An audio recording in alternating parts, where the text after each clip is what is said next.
Imagine spending years being invisible to your own family, and on the one day meant to celebrate you, they secretly decide to erase your voice. But when the mic was in my hands, I made sure they could never forget me. That graduation stage became my battlefield, where I finally stopped being the forgotten daughter and became the one they'd remember forever. This is how I turned their calculated dismissal into my most powerful moment of vindication. My name is Elena Hart, and at 28 years old, I thought I'd finally earned my moment in the sun. Standing in my cramped Cleveland apartment, I held the acceptance letter that confirmed I was graduating with my master's degree in media management, and they'd chosen me to be the student speaker at commencement. My hands trembled slightly as I read the words again, as if they might disappear if I looked away. The morning light filtered through my window, casting shadows across the stacks of textbooks and late-night coffee cups that had been my companions for the past 2 years, while my classmates had family cheering them on, sending care packages and surprise visits. I'd done this alone. Every paper, every exam, every sleepless night all mine to bear. But that was about to change. This graduation would be different. This time, the Hart family would have to see me. I worked at Brightline Media, a small communications firm downtown where I'd clawed my way up from unpaid intern to junior account manager. Nothing had been handed to me. Every promotion, every small victory had been earned through overtime hours and proving myself twice as hard as everyone else. My coworkers respected me, my clients trusted me, but none of that seemed to matter when it came to my family. The irony wasn't lost on me. I helped companies tell their stories, craft their messages, make their voices heard. Yet, in my own family, I'd been muted for as long as I could remember. The middle child, sandwiched between Caroline's perfect marriage and Michael's charming failures. Neither the pristine first nor the babied last. Just Elena, perpetually overlooked, perpetually trying. I set the letter down on my kitchen counter, next to the draft of my graduation speech. I'd been working on it for weeks, choosing each word with the precision of someone who rarely got the chance to speak. It wasn't just a speech, it was my declaration of independence, my proof that I'd made something of myself despite their indifference. My phone buzzed with a text from my mother. Diane, don't forget dinner this Sunday. Caroline is bringing her new potato salad recipe. No congratulations about the graduation. No acknowledgement that I'd been selected as speaker. Just another reminder that Caroline existed and apparently made noteworthy potato salad. I thought about all the family dinners where my accomplishments had been footnotes to Caroline's pregnancy announcements, or Michael's latest girlfriend drama, the Christmas when I'd gotten my promotion, only to have it overshadowed by Michael wrecking his car and needing money for repairs, the birthday dinner that turned into an intervention for Michael's drinking, my cake forgotten in the refrigerator. But this graduation, this was supposed to be different.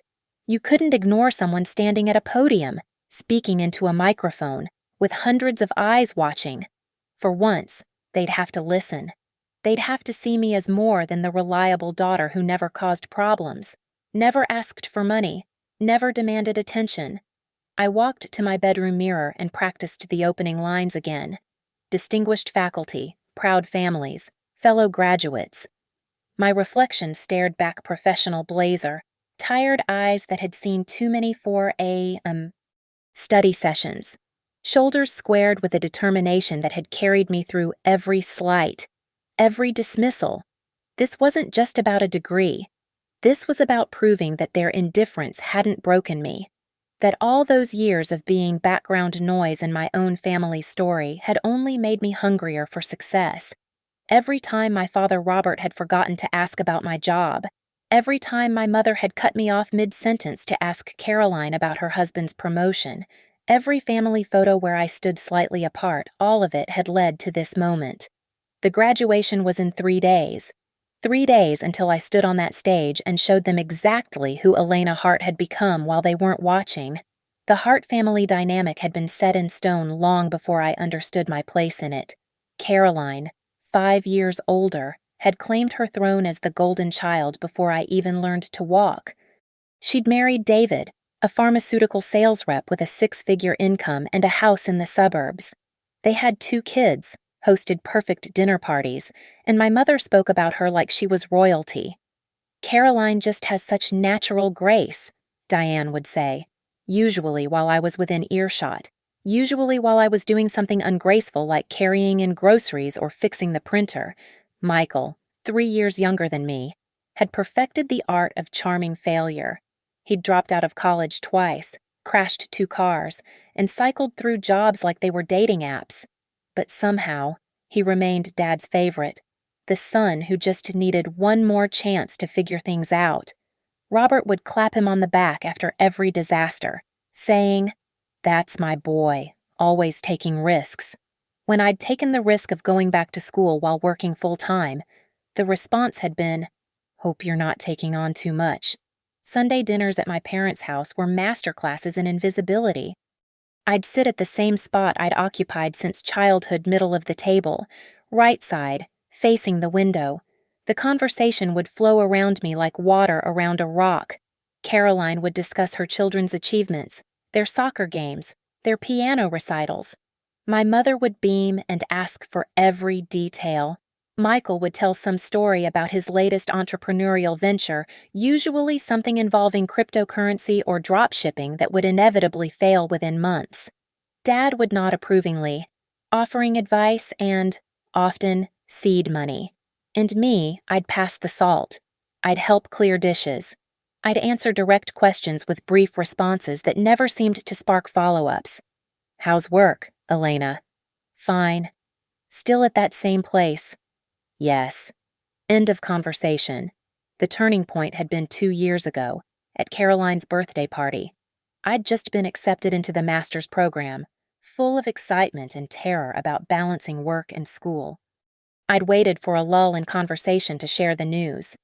"That's nice, dear," my mother had said, before immediately turning to Caroline to ask about her new kitchen renovation. I'd stood there, holding my acceptance letter in my purse like a secret that suddenly seemed shameful.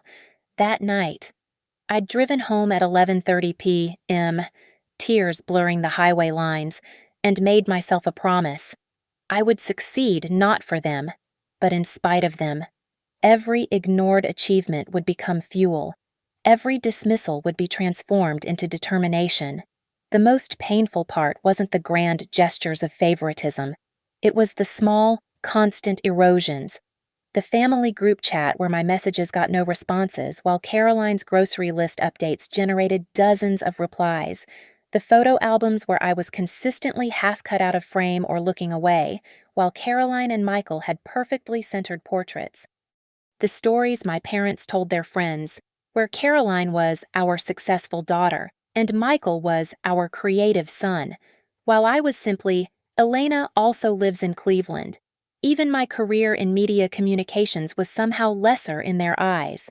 Caroline worked with her husband in his family's business. Such a good team. My mother would gush. Michael's string of failures were learning experiences that built character.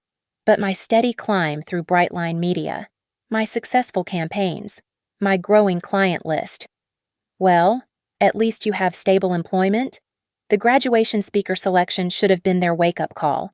Only one student from the entire cohort was chosen. The selection committee had praised my essay about perseverance, about finding your voice in a noisy world. Ironic, considering I'd never found my voice in my own family's world. When I'd told them at last week's dinner, squeezed in between discussions of Caroline's vacation plans and Michael's new girlfriend, my mother had simply said, "Don't mess it up. The Johnsons from church might attend their niece's graduation."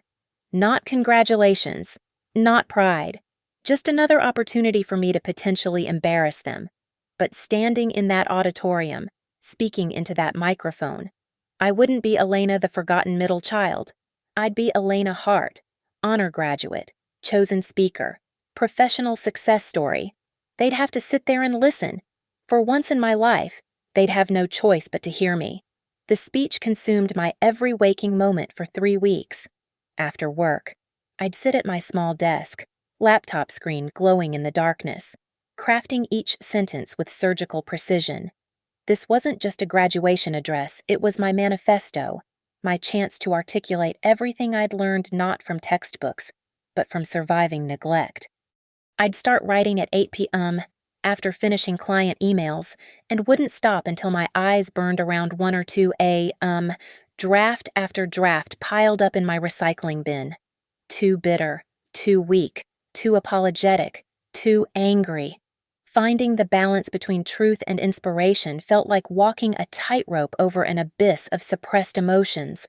My mentor, Professor Williams, had been the one who nominated me for the speaker position. He was a soft-spoken man in his 60s who'd seen something in me during my first semester when I'd stayed after class to debate communication theory while my classmates rushed to happy hour. "Elena," he'd said once, "you have the quiet intensity of someone who's been underestimated. Those make the best speakers. They have something to prove." Standing in front of my bathroom mirror at midnight, I practiced the opening paragraph again and again. Distinguished faculty, proud families, fellow graduates. We stand here today not just as individuals who've earned degrees, but as people who've earned our voices. Some of us found those voices in classrooms, others found them in boardrooms. But I found mine in the silence in the spaces where I wasn't heard, in the moments when I wasn't seen. The words felt like weapons and shields simultaneously.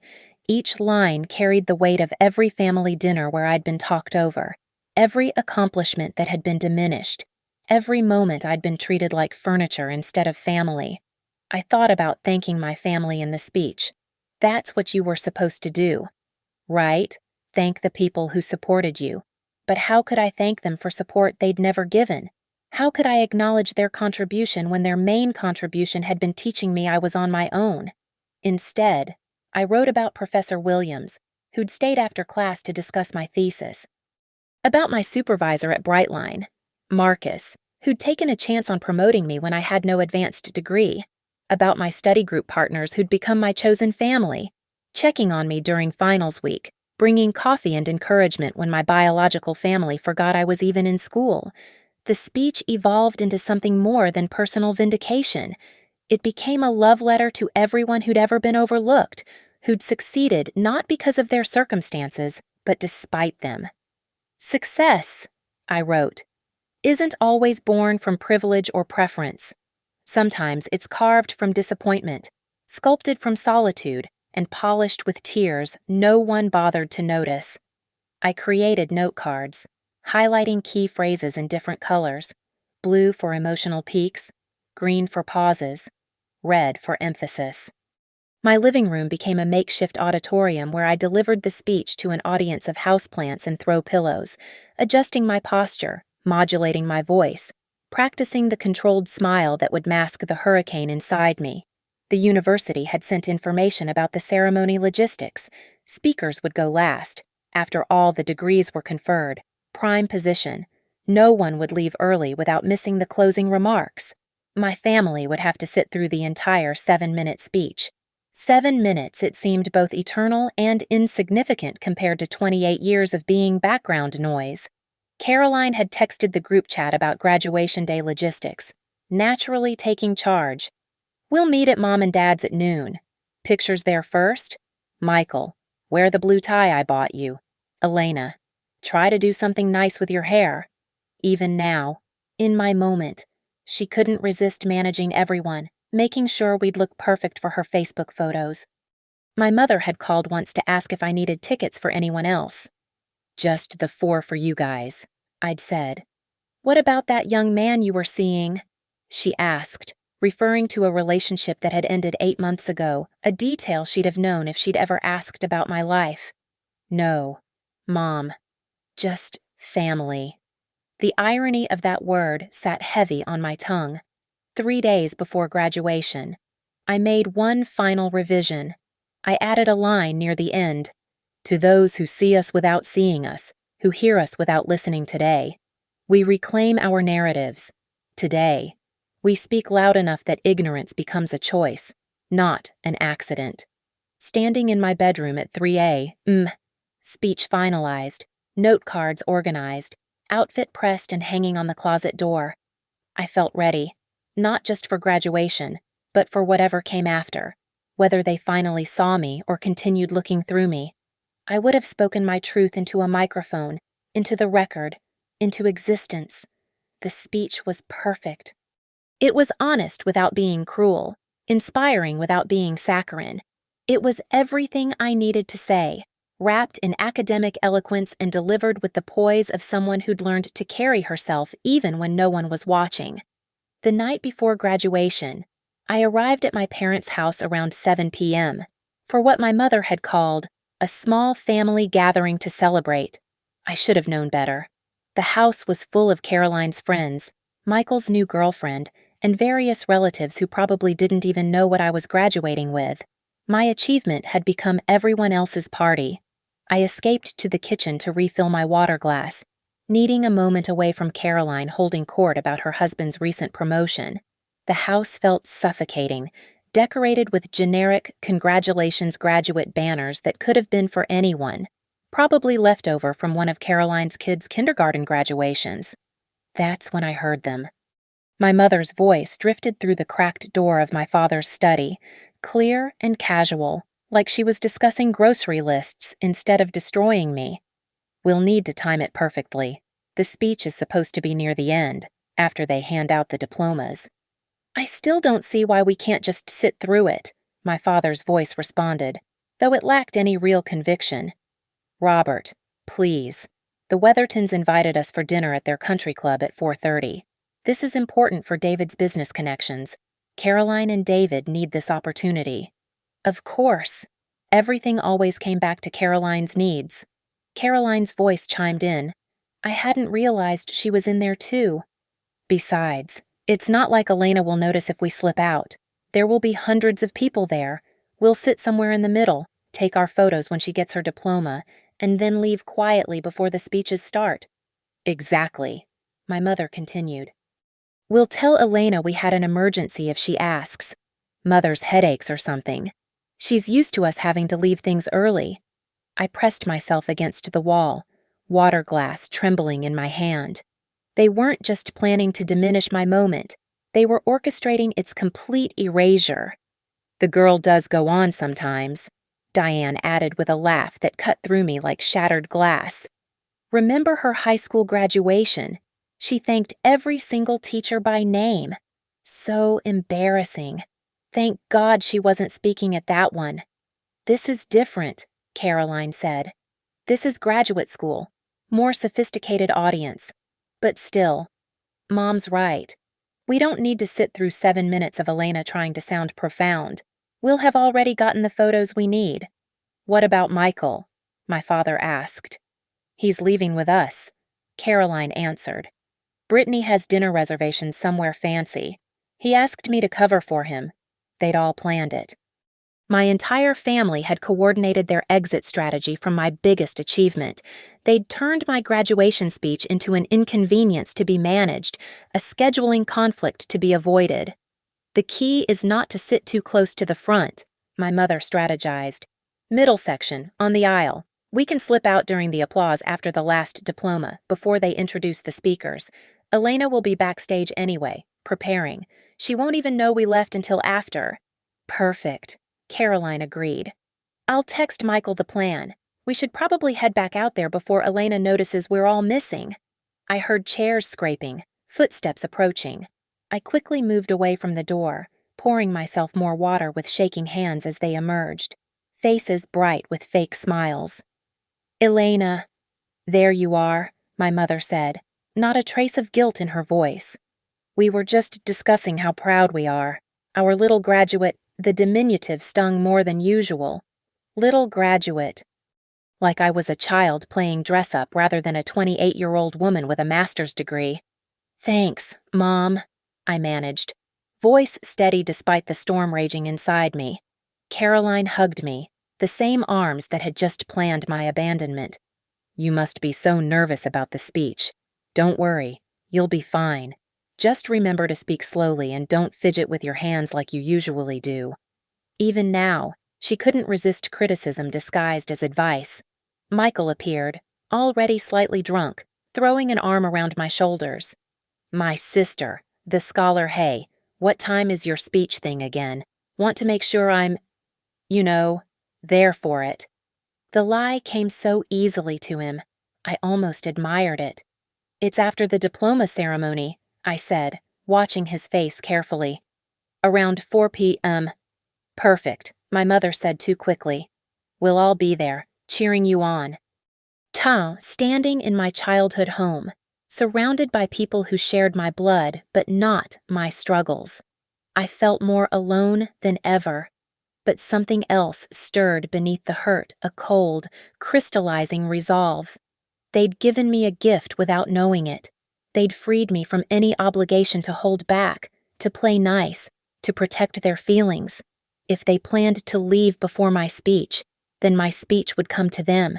The microphone would be my weapon, and the entire auditorium would be my witnesses. They could try to escape their daughter's voice, but I'd make sure it followed them out the door and haunted them all the way to their country club dinner. I should go, I said, setting down my glass. Big day tomorrow. Need my rest. As I gathered my things, I heard my mother telling someone how Caroline had been salutatorian at her graduation, how Michael had given such a charming toast at his high school ceremony before he dropped out of college. My accomplishments, even on the eve of their celebration, remained footnotes in other people's stories. But tomorrow, I would write my own headline. I didn't sleep that night. How could I? Their words played on repeat in my mind like a broken record. Embarrassing. Goes on sometimes. Slip out quietly. Each phrase was a match thrown onto a fire that had been smoldering for 28 years. I sat in my dark apartment at 2 a.m., laptop open, staring at my carefully crafted speech. 7 pages of diplomatic gratitude and inspirational platitudes. 7 pages of playing by the rules, of being the good daughter who never caused problems, never made waves, never demanded what she deserved. My hands moved across the keyboard before my mind could stop them, deleting everything, every single word. The blank document stared back at me, cursor blinking like a heartbeat. This was my chance not just to speak, but to be heard. Not just to graduate, but to graduate from the role they'd assigned me, the forgotten middle child, the background player in the Hart family drama. I started writing something new, something true. Distinguished faculty, proud families, fellow graduates. I typed, "Today, I want to talk about invisibility, about what it means to succeed when the people who should see you most clearly are the ones looking right through you." The words poured out like blood from a wound that had never properly healed. I wrote about the little girl who won science fairs to empty chairs, the teenager who ate birthday cake alone because her party was rescheduled for her brother's football game, the college student who graduated summa cum laude to a text message that said, "Congrats," no exclamation point, no emoji, just 7 letters that felt obligatory. But this wasn't going to be a pity party. No, this was going to be a resurrection.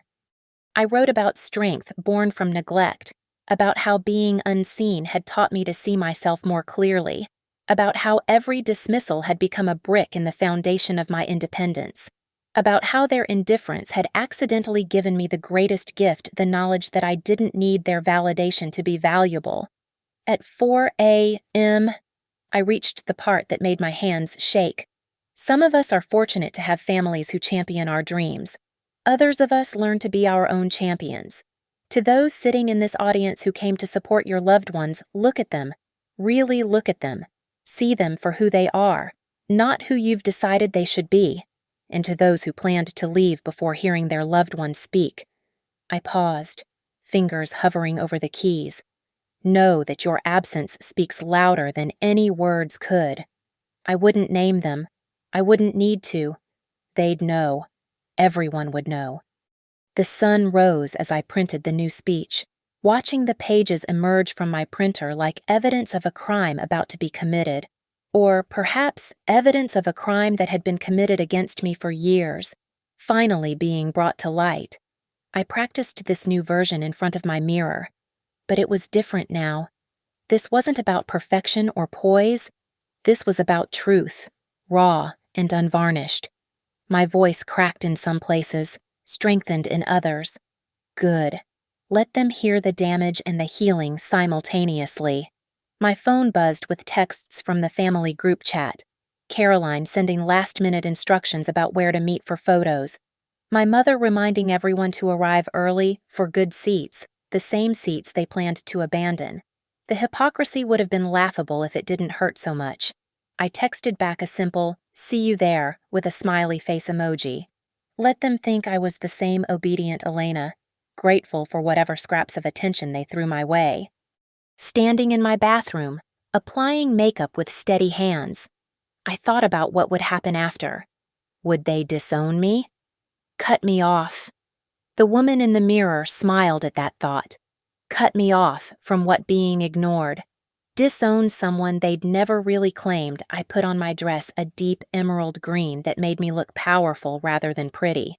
Caroline had suggested I wear beige, to not distract from the ceremony. But I wasn't interested in blending in anymore. I was done being beige in my own life. My phone rang. Professor Williams. "Elena, I just wanted to call and wish you luck today. I'll be in the front row, and I know you'll make us all proud." "Thank you, Professor, for everything." "You've earned this moment. Don't let anyone convince you otherwise." Did he know? Could he sense the earthquake I was about to cause? It didn't matter. He'd given me permission without knowing it permission to own my moment completely. I looked at the clock 9 a.m. In 7 hours, I would stand at that podium. In 7 hours, my family would try to disappear before my moment arrived. In 7 hours, I would ensure they could never make me disappear again. The old speech lay in my trash can, diplomatic and dead. The new speech sat in my bag, alive and dangerous. I was ready to burn down the polite fiction of our family dynamic, ready to stand in the ashes and finally be seen. The auditorium buzzed with anticipation as hundreds of families filled the seats, their excitement palpable in the May afternoon air. Graduation banners hung from every corner. The university orchestra played processional music, and the stage stood ready with its podium and microphone, my battlefield waiting. I stood backstage with the other graduates, my cap and gown feeling like armor. Through the side curtain, I could see the audience filling in. My family had arrived exactly when Caroline had orchestrated, not too early, not too late, perfectly positioned in the middle section with easy aisle access. I watched them settle in my mother in her navy dress that she wore to all important occasions, my father checking his phone, Caroline directing everyone to their seats like a wedding planner, and Michael already looking bored, his girlfriend taking selfies. They were in row M seats right on the aisle. Of course, their escape route meticulously planned. Elena Hart. A stagehand approached. "You'll be seated on stage for the ceremony since you're speaking. Third chair from the left." Perfect. I'd have a front row seat to watch my family's betrayal unfold. The ceremony began at 2 p.m. sharp. The dean's welcome speech washed over me as I sat on stage, my eyes never leaving row M. My mother had her phone out, presumably ready to capture Caroline's proxy pride in my achievement. My father's attention drifted between the stage and his watch, probably calculating how much time they had before their 4:30 reservation. As names were called and graduates walked across the stage, I observed my family's performance. They clapped politely for strangers, Caroline whispering commentary to my mother about various graduates' appearance or comportment. When my row was called to stand and approach, I saw my mother ready her phone. "Elena Marie Hart, Master of Arts in Media Management, summa cum laude." I walked across that stage with my shoulders back, accepting my diploma with a smile that didn't reach my eyes. The flash of my mother's phone camera caught me, Caroline's approving nod visible even from the stage they'd gotten their photo, their proof of attendance, their Facebook moment. I returned to my seat on stage as the ceremony continued. 3:45 p.m. The last row of graduates was approaching the podium. I watched my mother lean toward Caroline, their heads together in conspiracy. My father shifted in his seat, hand on his knee ready to stand. Michael was already checking his phone, probably confirming those dinner reservations. 3:50 p.m. The last graduate received her diploma. The dean returned to the podium for closing remarks before introducing the student speaker. This was their moment to execute their plan. The applause for the final graduate provided their cover. I watched as my mother touched Caroline's arm. The signal. They began to stand, my father following suit, Michael already in the aisle. My mother clutched her purse with theatrical urgency, touching her temple the phantom headache they'd prepared as their excuse. But then something unexpected happened. The dean's voice boomed through the microphone. Before we hear from our student speaker, I want to acknowledge the families here today. Your support, your presence, your witness to this achievement matters more than you know. Please, everyone, remain seated as we honor not just our graduates, but the communities that helped them reach this moment. My family froze mid-escape, caught between sitting and standing. Other families who had been gathering their things settled back down. The social pressure was too much. They couldn't be the only ones leaving during the dean's request for respect. They sat back down, my mother's face tight with frustration. Caroline checking her phone with obvious anxiety about their timing.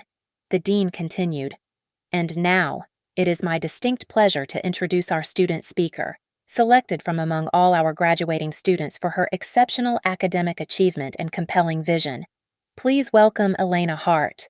I stood, my legs steady despite the earthquake inside me. As I walked to the podium, I made eye contact with my family for the first time all day. My mother's face had gone pale, realizing they were trapped. Caroline's mouth opened slightly in shock. My father looked confused, still not understanding why they couldn't just leave. Michael had the decency to look uncomfortable. I adjusted the microphone, the feedback squeal causing everyone to pay attention. The auditorium fell silent. Hundreds of faces turned toward me, but I only cared about 4 of them. Distinguished faculty, proud families, fellow graduates, I began, my voice clear and strong through the speakers. Before I begin my prepared remarks, I want to take a moment to acknowledge my family in the audience. I saw my mother straighten, probably expecting traditional thanks.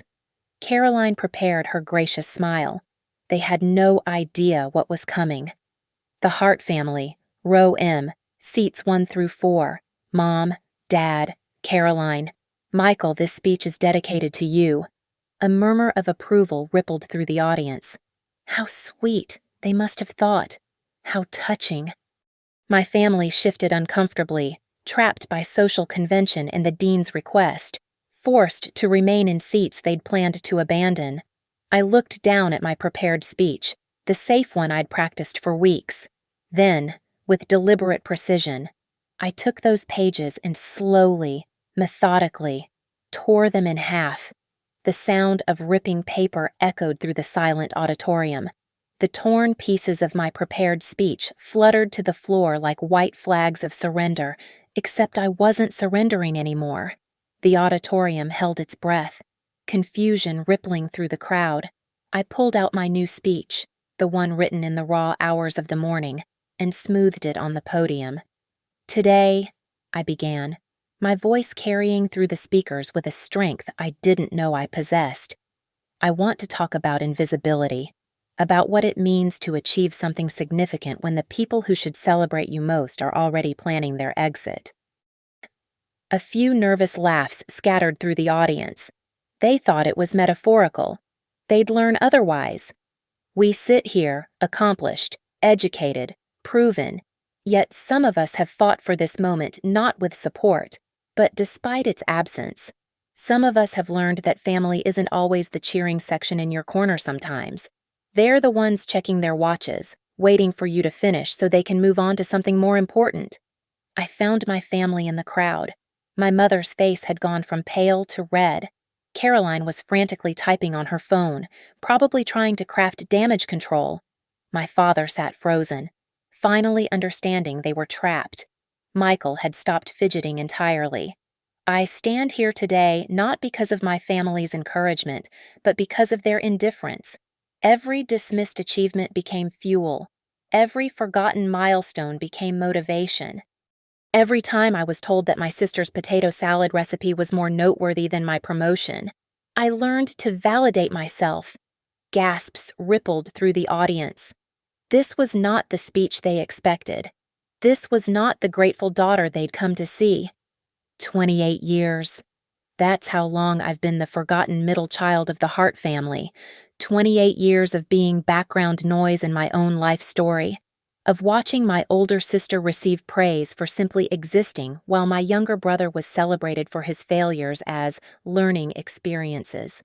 28 years of being told, in actions if not words, that I didn't matter enough to be seen. My voice cracked slightly on the last word, but I pushed through. This wasn't about perfection anymore. But here's what invisibility taught me: when no one's watching, you learn to perform for yourself. When no one's listening, you learn to trust your own voice. When no one shows up, you learn to be your own support system. I looked directly at my family now, holding their gaze with mine. To my family in row M, yes, the ones who planned to leave before this speech to make a dinner reservation at a country club. The ones who discussed just last night how embarrassing it would be to sit through 7 minutes of their daughter going on.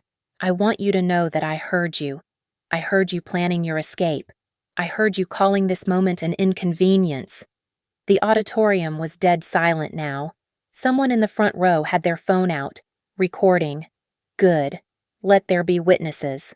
Mom, you said I'd embarrass you. Well, here we are. Dad, you never defended me. Not once. Caroline, you've spent my entire life making sure everyone knew you were the better daughter, and congratulations, they all believed you. Michael, at least you had the decency to look uncomfortable about abandoning me, even if you still planned to do it. My mother stood up, her face burning with humiliation and rage. But before she could move, the dean's voice cut through. Please remain seated until the speaker concludes. She sank back down, trapped by the very social conventions she'd always valued above me.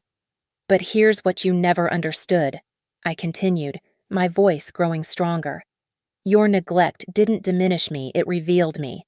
Every time you looked through me instead of at me, I became more myself. Every family dinner where my voice was drowned out taught me to speak with more conviction. Every achievement you ignored taught me that my worth wasn't dependent on your recognition. Tears were flowing freely down my face now, but I didn't care. This was my truth, messy and painful and real. To my fellow graduates who've felt invisible in your own families, who've succeeded despite being unsupported, who've achieved while being actively discouraged, this is for us. We didn't get here because of them. We got here in spite of them, and that makes our victory so much sweeter. I paused, looking at the hundreds of faces watching me, some crying, some nodding in recognition, some recording this moment that had transformed from celebration to confrontation. I'm done being invisible. I'm done shrinking myself to make others comfortable. I'm done pretending that crumbs of attention are enough to sustain me. Today, I don't just graduate with a master's degree. Today, I graduate from needing their approval. Today, I reclaim my voice, and I promise them that they will never unhear it. The silence stretched for 3 heartbeats. Then, starting from somewhere in the back, applause began. It spread like wildfire, growing into a thunderous standing ovation. Students, parents, faculty, everyone except 4 people in row M rose to their feet. The standing ovation thundered through the auditorium like a storm I had summoned.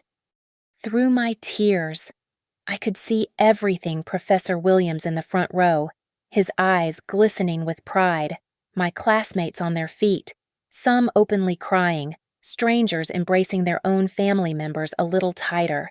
But my eyes kept returning to row M, where 4 people sat frozen in their seats, isolated islands in a sea of standing bodies. Thank you, I said into the microphone, my voice cutting through the applause. Thank you for seeing me. The words weren't for my family. They were for everyone else. Everyone who understood what it meant to be invisible in your own story. I gathered my torn speech from the floor, holding the pieces up one more time. To every graduate here, never let anyone convince you that your voice doesn't matter. Never let anyone plan their exit from your moment of triumph. And never, ever, let anyone make you feel like you're too much when they've given you too little. So, I stepped back from the podium, and the dean approached, his expression a mix of concern and admiration. He shook my hand firmly, leaning in to whisper, "That took incredible courage, Ms. Hart." As I returned to my seat on stage, I watched my family navigate their humiliation. My mother was trying to stand again, but the applause continued, keeping them pinned in place. Caroline's face had cycled through shock, rage, and now settled on mortification. My father stared at his hands.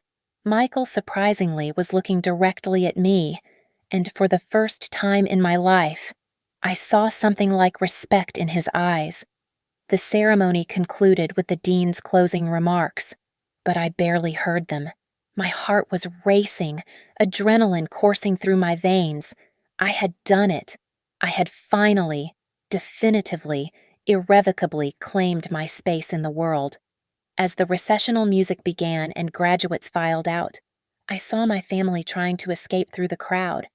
But people kept stopping them, some who recognized them from my speech, others who just wanted to say how moved they were. My mother's fixed smile looked physically painful. Caroline kept her head down, designer sunglasses suddenly appearing on her face despite being indoors. They were experiencing, perhaps for the first time, what it felt like to want to disappear. Outside the auditorium, in the bright May sunshine, I was surrounded immediately. Classmates hugged me, strangers shook my hand. Someone's grandmother pulled me into an embrace and whispered, "You said what I've wanted to say for 40 years. Through the crowd, I saw them, my family, standing by their cars in the parking lot, clearly arguing. Caroline's hands flew as she gestured wildly. My mother was crying, but they weren't tears of pride. My father looked older than I'd ever seen him. Michael stood apart from them, and as our eyes met across the distance, he raised his hand in a small wave. Not an apology, not yet, but an acknowledgement. I didn't go to them. This wasn't about reconciliation or confrontation. This was about liberation. My phone buzzed with messages from Professor Williams congratulating me on my authentic courage. From Marcus at work saying he'd watched the live stream and was proud.